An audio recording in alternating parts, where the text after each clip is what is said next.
You are listening to Hypertension Resistant to Treatment, where you will get knowledge, training, resources, and support for better blood pressure control. If you are suffering with high blood pressure or blood pressure that is difficult to treat, this podcast is indeed for you. Here is your host, Dr. Tanya.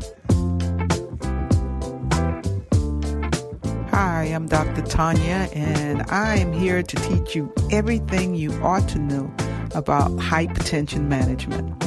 I am a clinical scientist, and I've done research over 10 years, and I've found some interesting things about hypertension and blood pressure control and medication taking behavior. I would like to share with you all of the information I've found, as well as all the information that's out there that will help you get control of your blood pressure. Stick with me, and we'll take this journey to help you improve your blood pressure. Thanks for listening. In this episode, I will tell you what I have been doing daily in order to prevent the flu and what I will continue to do to prevent the coronavirus. About 20 years ago, I had an allergic reaction to the flu shot, so I don't take the flu shot. I haven't taken it since then. However, I do other things to prevent the flu, and I will discuss that in this episode. Keep in mind, this is not medical advice. Consult with your doctor for any medical advice. This is just me telling you what I'm doing in order to prevent coming down with any type of infection or virus. Now today, if you live in Alabama, you have heard that they have closed all schools here in Alabama. There's a lot going on, and people are worried about protecting themselves from catching the coronavirus. I want to encourage you to not be afraid about this infection and to take action to protect yourself. The first thing I want you to do is to get enough sleep. Everybody ought to know that in order to protect themselves from any type of infection, virus, bacteria, any type of anything, you really need to get enough sleep. Enough sleep would consist of at least 7.5 to 8 hours a day or a night. That is the most important thing that you need to know to boost your immunity in order to prevent any type of infection. The second thing I want you to do, and these are things I'm doing myself, I would encourage you to stay hydrated, and that is to drink at least 4 16-ounce bottles of water a day, which is equal to 8 8-ounce glasses of water a day. So keep yourself hydrated. The third very important thing that you need to do is to eat your 5 fruit or veggies a day and get at least a salad a day on top of those 5 fruit or veggies. According to research, vitamin C, vitamin A, vitamin D3, vitamin E, and elderberry are the most important vitamins to boost your immunity. Also, omega-3s are very important. So ask your doctor if you can take the 3,000 milligrams of vitamin C, the 5,000 IUs of vitamin A, the 2,000 IUs of D3, the 400 IUs of vitamin E, and I forgot to say 30 to 50 milligrams of zinc.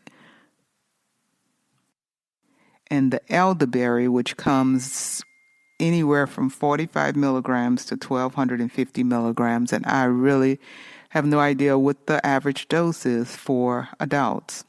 I believe the average dose for children might be 45 milligrams, but I'm not sure about that. So check with your pediatrician and for your kids, and check with your doctor to see what dose of elderberry you should take, or even if you should be taking elderberry. Now, the omega-3s are very important as well for immunity. So ask your doctor about that as well. The other thing I want to encourage you to do is to relax. I mean, this is a pandemic that's going on. It was declared by the World Health Organization that this is definitely a pandemic. This is spreading, and I don't think we've seen the last of it yet. But I want to encourage you not to worry, to take action, to do some of these things or all of these things that I'm talking about if they're right for you. And I want you to relax. So go ahead and download that Headspace app so that you can get your meditation in every day. And go ahead and download your favorite music so that you can keep that in your ear as well. I will also encourage you to download your favorite movie as well as other things from Netflix that tend to keep you laughing and keep you relaxed. This might not be a good time to look at horror movies or scary movies or anything that would make you worry, because there's enough out there to cause you to worry.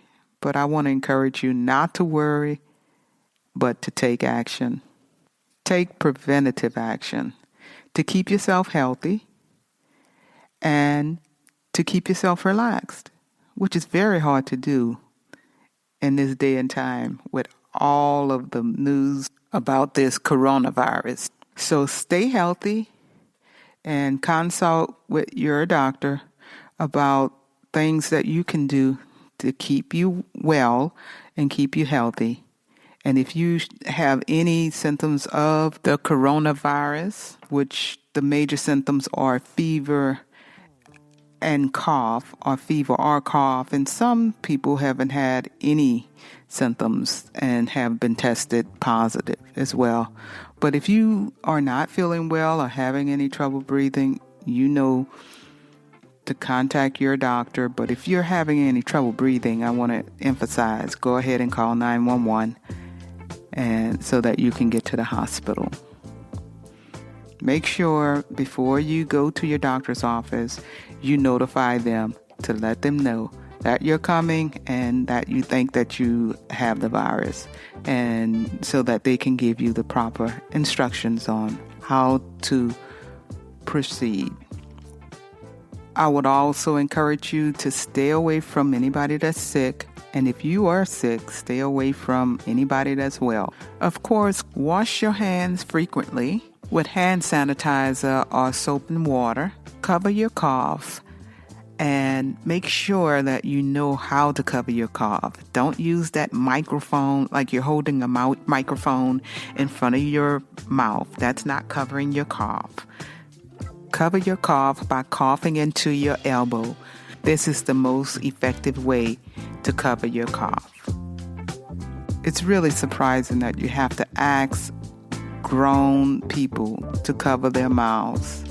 I'm not sure why that's the case, but that is the case. So if you do notice that somebody is coughing around you and they're not covering their cough, just go ahead and cover your nose and mouth. That's all I have for you today. Stay tuned to Hypertension Resistant to Treatment when we'll talk more about what everybody ought to know about hypertension. Stay well, everybody. Thanks for listening.